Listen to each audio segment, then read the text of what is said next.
Okay, so magandang gabi po para sa mga nanonood ng video na ito. So basically, this is just a quick interview, mabilis na balitaktakan, kamustahan kay Kay. And just for everyone's knowledge, for those of you who are watching this video, Kay is actually running for the Young Pharmacist Group, Vice President for North and Central Luzon. Just in case you don't know me, I'm Brian Posadas. I am one of the founding officers of the Young Pharmacist Group Philippines at sumunod ako kay Eric basically sa naging presidente. And when we initially formed the Young Pharmacist Group of the Philippines, the idea is to make sure that the young pharmacist voice is heard. Maririnig yung boses ng mga kabataang pharmacists because the decisions or the policies being made now will affect not the future, not the generation that usually makes the decision, but it is the generation that is coming up next. So basically, ito yung mga kabataang pharmacists natin.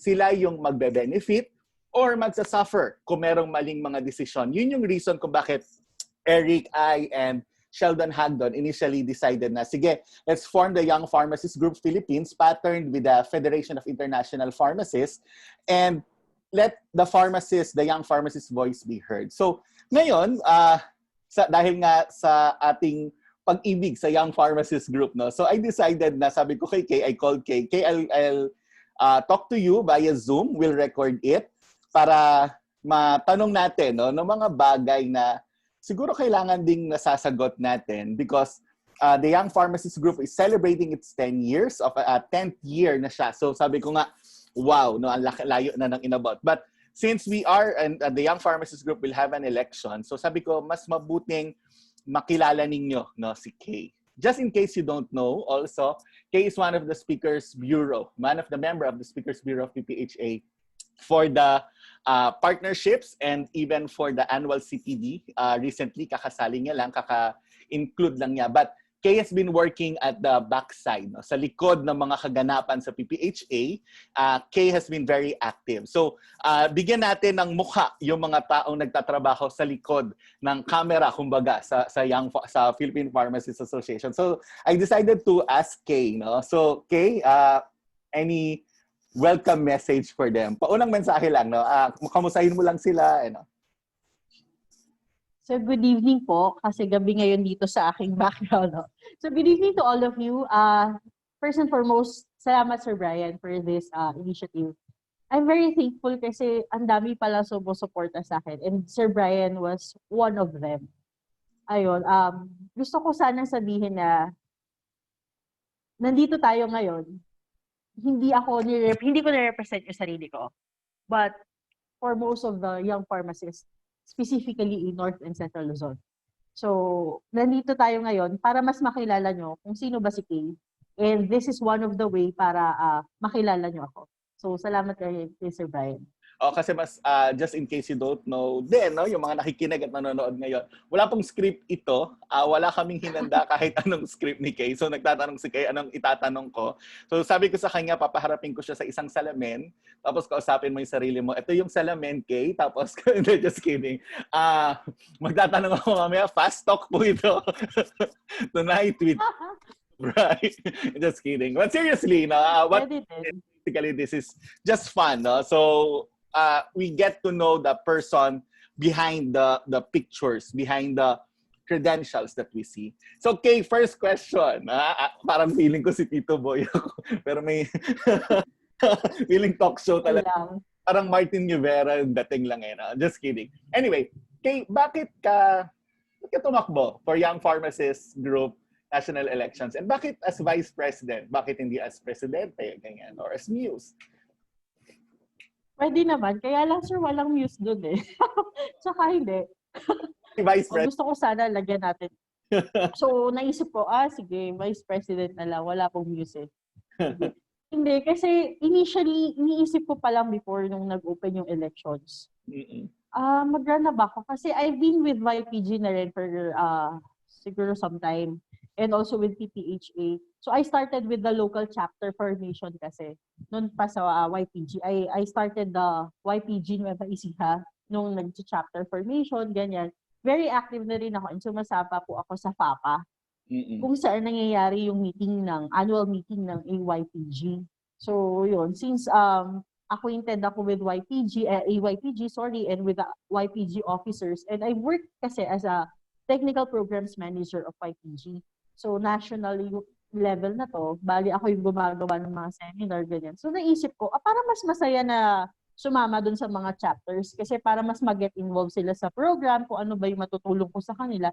Since my previous post kasi is on the technical programs. So, baka may gusto silang projects, hindi lang nila alam kung paano initiate. So, feeling ko mas makakatulong ako. So, the second question, sir, is why not EVP?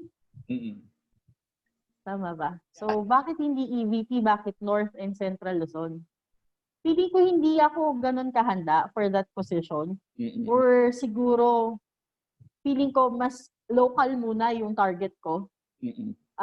Practice muna tayo. Baka sakali may ma-develop, diba? And someday, hindi natin alam. How can you strengthen the chapters in the province? No? How can you, being the vice president, for example, if you win in the election, how can you make the young pharmacists from North and Central Luzon be more active, be more participative, and paano nila ma-realize yung value of being part of an organization? Since ever since naman, sir, no, active naman talaga yung North and Central Luzon. Most of the projects ni YPG, dito siya nag-active. Siguro maganda rin yung naging relationship ng mga past vice president, no? Starting yung sa una nating vice president with Sir Mark.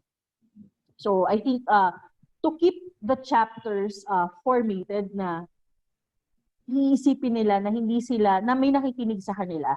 Iisipin nila na pag may kailangan sila, alam nila yung lalapitan, alam nila yung gagawin, yung gano'n. Tapos dun sa mga members naman na hindi nila ma-feel na left alone sila porket nasa province ka. Kasi yun yung nagiging problem eh. Pag probinsyana ka, parang wala kang lugar for the national kasi hindi ka taga Manila. Well, I myself kasi, isa probinsyana. So, naranasan ko actually yun. Matagal ko na gustong mag-active. Kaya lang, first and foremost, parang wala kasi akong kilala. Sino ba naman ang papansin sa akin?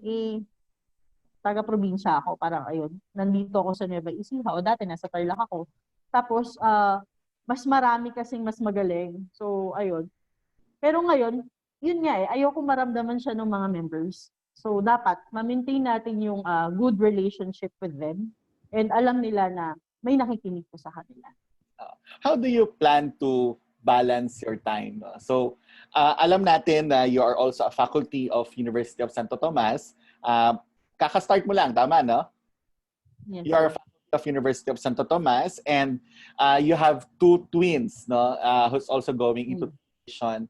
And given this pandemic, how do you plan to balance your role being a vice president? Okay. Kasi, so sa akin, add ko lang. Okay. Kasi maaaring hindi alam ng ibang tao, no?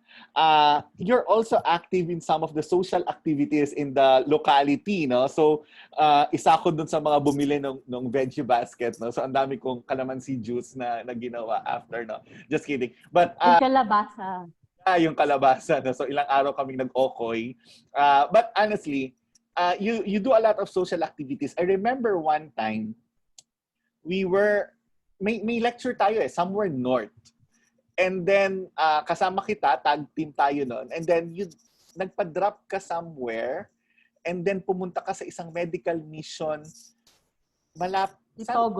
Titogon, yun. Benguet.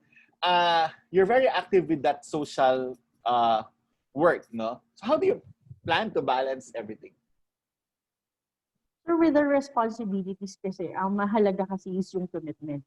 I think kapag committed talaga yung tao, whatever responsibility o whenever kailangan ka, ano yung mga dapat mo pang gawin, hindi mo siya napapabayaan. Kasi yun nga, you have the 100% commitment.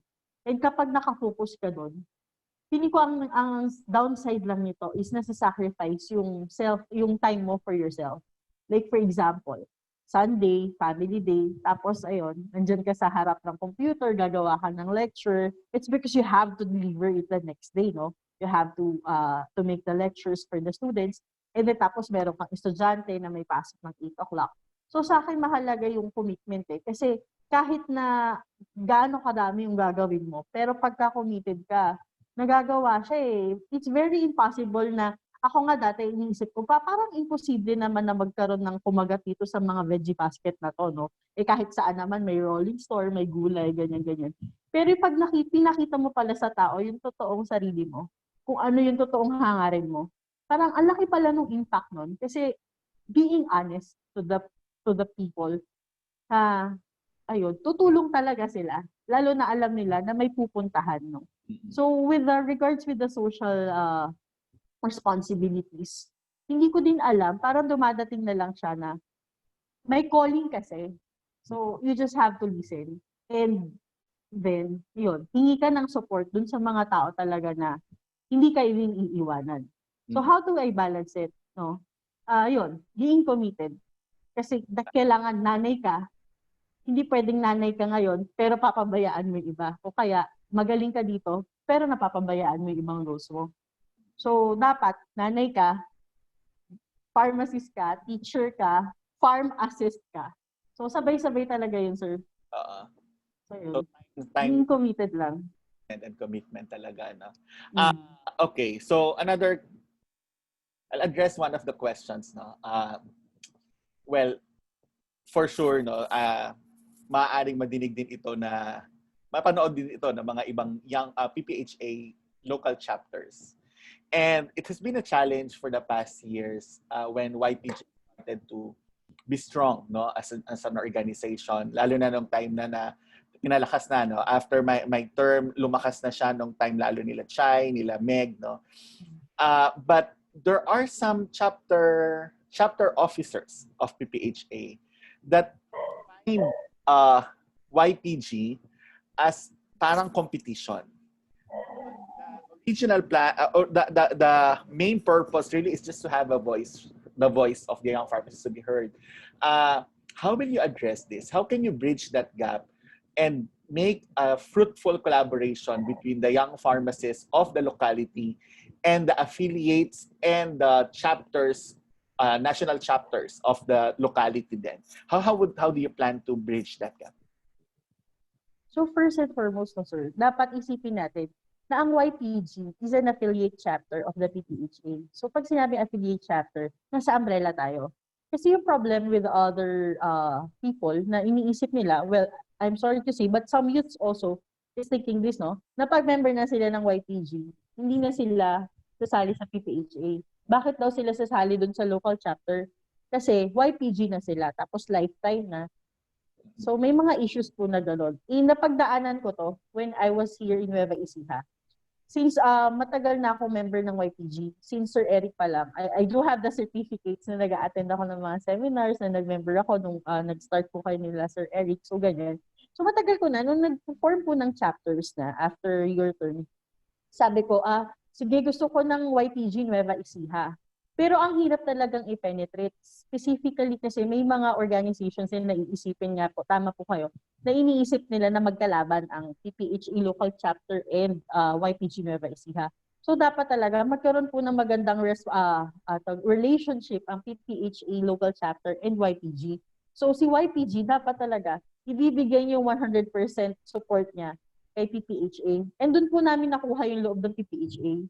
We always ask for the approval of the PPHA even before kami po mag-form ng chapter. I myself, nag-penetrate muna po ako sa PPHA bago kami nag-form ng YPG. Kasi ipapakita mo sa PPHA dapat na you are in full support and hindi kayo magkalaban. So whatever the activities of the PPHA has, dapat na doon ng YPG. Dapat nagsusupport kayo doon. Para kapag kayo ang nangailangan, like si YPG, alam naman natin wala pong budget ang YPG, no? Since magkano lang ang membership ng YPG, tapos lifetime na yon. So wala tayong wala tayong budget for the local chapter. So paano nagkakaroon ng mga projects si YPG? It is through PPHA po. Sobrang helpful po ng mga PPHA natin, local chapters. Kailangan talaga magigkaroon lang tayo ng magandang relationship with them. Sobrang makakatulong yun. Kasi unang-una, hindi natin kailangan magkalaban. Bakit? Kasi iisa lang naman yung goal natin di ba? Para palakasin yung ating mga pharmacists. So hindi tayo magkalaban. Agree. So no, something that we want to convey in this quick discussion with Kay, no, balitaktakan with Kay. Young Pharmacists is part of the national organization, and we are working together as one body, being the pharmacist group. Now, I'll go to another question. In the national office, for Young Pharmacist Group or for any organization for that matter, it's usually a thankless job. No? It's a thankless responsibility na you give your best, you give your time, you give your effort, but despite everything, siguro because it's been part of our political culture, people would always think of hindi niya gagawin ito nang wala siyang pakinabang. They would always think of ano kayang meron pakinabang nito. They don't uh, realize, no, that there are just some people who would really love to serve and see an improvement, na technically yung fulfillment of serving is seeing the change in the practice. So knowing that this is a thankless job, how would you plan to handle, no, yung mga questions in the future that may be raised against you? Will that stop you, or will that make you more passionate in making things happen for the profession? Ay, sanay tayo dyan, sir. Alam mo naman yung history ko, no? Saan ba ako nanggaling? So, so yun, medyo sanay tayo sa hindi naman sa bashers, but may mga tao talaga na can say something against you kahit na wala kang, or okay naman yung work mo, no? So, how to handle them? Just prove to them na ito ka eh. Hindi ka yung katulad ng iniisip nila that you're doing this for something. That you're doing this because you have to gain for yourself also. Kaya nga tayo may trabaho, di ba? Yeah. Kasi doon tayo kukuha ng ating, ang tawag dito, ng ating pang-survive. So, organizations are not milking cow. Hindi yan magsiserve ka. It's because you can get something personally, di ba? So, magsiserve ka. It's because you want to fulfill your mission. For me, parang pharmacist ako, kailangan ganito din sana yung ibang pharmacist. So, pakita natin kung paano ka mag-serve. Kasi if makita nila sa'yo na totoong tao ka, paano ka mag-serve, ibibigay mo yung sarili mo dun sa service natin. So, yun. Sana maging ganun. Hindi yung sasabihin ng iba na may nakukuha siya dyan, kaya niya ginagawa. Hindi eh. Most of the time po talaga, sa totoo lang, nag-aabono. Alam po yan ng mga naka-work natin sa YPG. Lalo na dito sa local chapters natin, no? Since we started the local chapter of YPG Nueva Ecija.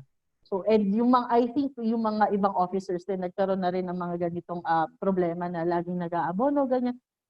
It's okay, kasi makita mo lang talaga yung practice. Iba yung bayad eh. Wala siyang monetary equivalent. Oo. So, how to address that? Yun, pakita mo sa kanila na you don't need the organization para sa sarili mo. You just want to serve. And buong-buo yung heart mo to serve. Yun lang po. Okay, good. Thank you. Parang pang Miss Universe yung sagutan ni Kay. Anyway, sige. Well, basically, no, nakita naman na din, no, what is in your heart basically, and what it is needed, no. What is in you that would make you have an impact, no, in the young pharmacy sector and the pharmacy profession in general. Given this pandemic, and there are a lot of innovations that is currently being in the pipeline, how would you prepare the young pharmacists to adapt to the better normal? So, yung pharmacist, mas young tayo, so dapat mas agile tayo sa changes, no? Kasi this is the thing na hindi talaga natin mababago. Like, we're all surprised dun sa nangyari na pandemic, no? So, lahat kami, even the teachers, kala nila yung mga students lang yung nag-a-adjust. Actually, mas mahirap sa part ng teacher kasi grabe yung adjustment. Dati, kahit wala kang dala, pen lang, pwede kang pumasok. Now today, iba. Lalo na siguro sa practice, no? Kasi I've been also with the hospital practice dati. So, naranasan ko during the H1N1, ang hirap na maging isang active na isang hospital pharmacist, lalo na pagka nasa clinical side ka. sobrang delikado. So how to adjust in the normal? Siguro, we are young enough to be agile, and yun, mag-focus lang tayo. Kasi kung ano yung kailangan mo, yung ano yung mission mo, like if you're a hospital pharmacist, your mission is to serve the patients. If you're a community pharmacist, mas lalo na kasi mas mahirap. Hindi mo alam kung ano yung nandun sa labas, diba? At, so yun, kailangan maging agile po tayo sa changes. And dito tayo mag-grow eh. Take it as a challenge. Okay, good. So basically, that wraps up our quick talakayan ni Kay. No? Actually, just para lang na alam nila Kay na hindi talaga ito napagandaan, I texted Kay 2 hours ago. Sabi ko, Kay, are you ready? I'll call you within an hour.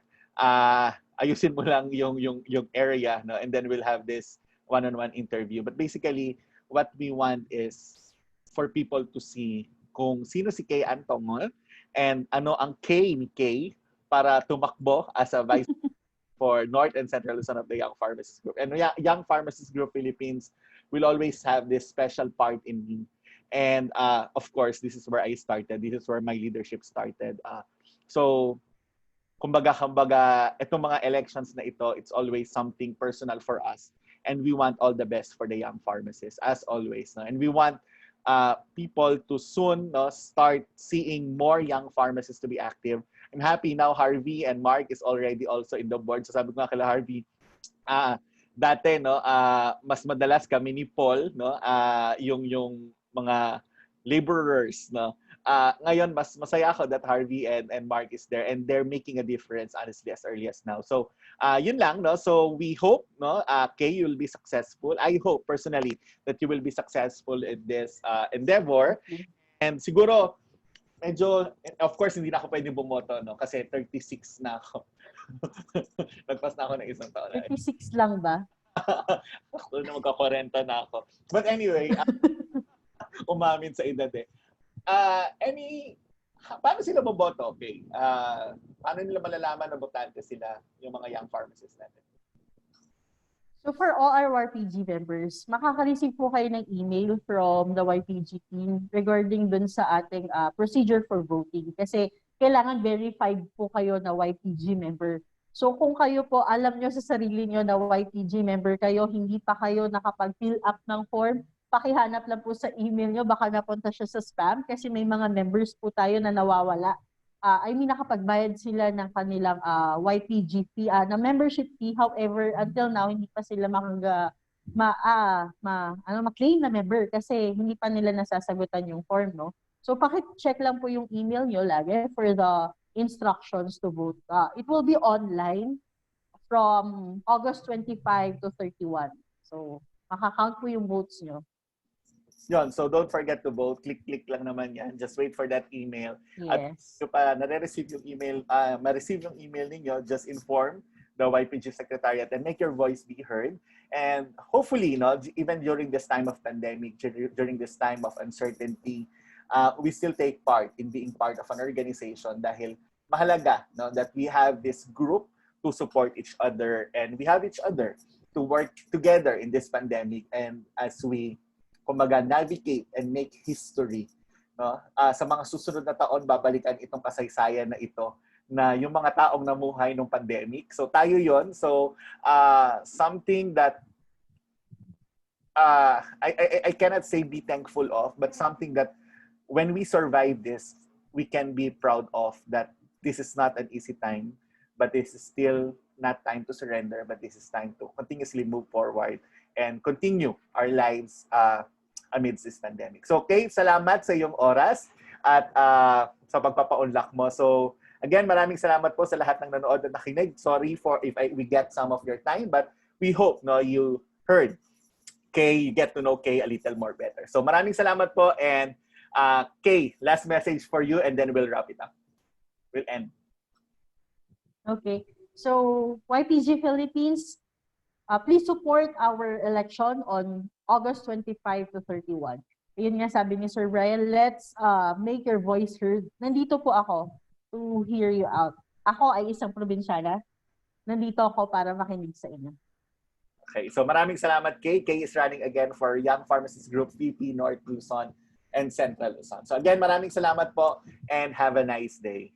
Bye-bye!